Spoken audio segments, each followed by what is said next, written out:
भारत में कोरोना संक्रमण के मामलों में कमी देखी जा रही है। केरल एकमात्र राज्य है जहां कोरोना का कहर बरप रहा है। वहीं देश में दोनों डोज लेने के बाद भी कोरोना संक्रमण के मामले सामने आए हैं। सूत्रों के मुताबिक देश में दूसरी डोज के बाद 87,000 से ज्यादा टीका लेने के बाद संक्रमण के मामले सामने आए हैं। दूसरी डोज के बाद हुए कुल टीका लेने के बाद संक्रमण का 46% सिर्फ केरल से है। बाकी 54% देश के अलग अलग हिस्सों से रिपोर्ट हुए हैं। पश्चिम बंगाल में विधानसभा चुनाव के बाद हुई हिंसा में मुख्यमंत्री ममता बनर्जी को झटका लगा है। हिंसा के मामले में कोलकाता हाईकोर्ट ने बड़ा आदेश सुनाया है। गुरुवार को कोलकाता हाईकोर्ट की 5 जजों की बेंच ने चुनाव बाद हिंसा के मामलों की जांच केंद्रीय जांच ब्यूरो को सौंपने को कहा है। इसके अलावा हाईकोर्ट ने चुनावी हिंसा के दूसरे मामलों की जांच एसआईटी को सौंपी है। इस मामले पर अगली सुनवाई 4 अक्टूबर को होगी।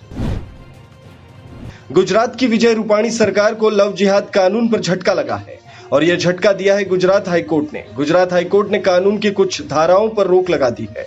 कोर्ट ने कहा है कि जब तक यह साबित न हो कि लड़की को धोखा देकर फंसाया गया है, तब तक एफआईआर नहीं होनी चाहिए।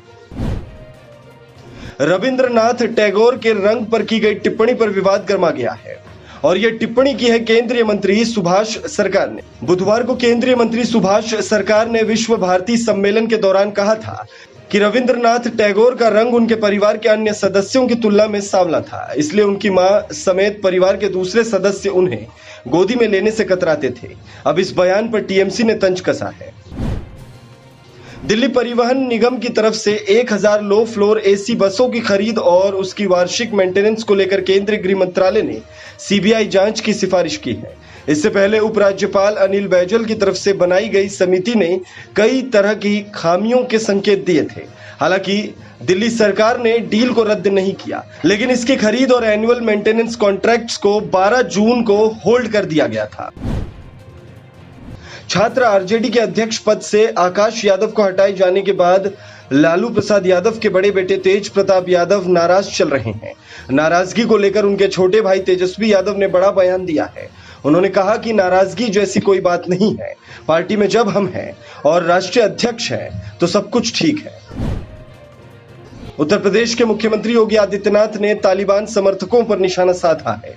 विधानसभा में बोलते हुए उन्होंने महिलाओं और बच्चों के साथ तालिबान की क्रूरता का भी जिक्र किया।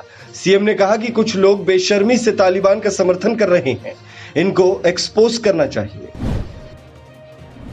मशहूर शायर मुनव्वर राणा ने तालिबान को लेकर विवादित बयान दिया। आज तक से खास बातचीत में मुनव्वर राणा ने कहा कि जितनी क्रूरता अफगानिस्तान में है, उससे ज्यादा क्रूरता तो हमारे यहाँ पर ही है। पहले राम राज था, लेकिन अब कामराज है। अगर राम से काम है तो ठीक, वरना कुछ नहीं। मुनव्वर राणा ने यह भी कहा कि हिंदुस्तान को तालिबान से डरने की जरूरत नहीं है।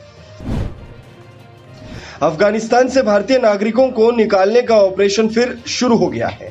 अमेरिकी सेना ने अफगानिस्तान से लगभग 150 भारतीयों को कतर एयरवेज से दोहा भेज दिया है। अब दोहा से ये लोग दिल्ली लाए जाएंगे।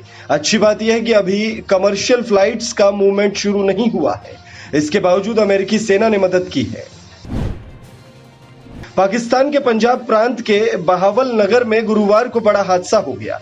यहां शिया मुस्लिमों के जुलूस के बीच सड़क किनारे हुए ब्लास्ट में 3 लोगों की मौत हो गई, जबकि 50 से ज्यादा लोग घायल बताए जा रहे हैं। समाचार एजेंसी के मुताबिक मध्य पाकिस्तान में शिया मुसलमानों के जुलूस के बीच ये धमाका हुआ। स्थानीय पुलिस ने धमाके में 3 लोगों के मरने की जानकारी दी है।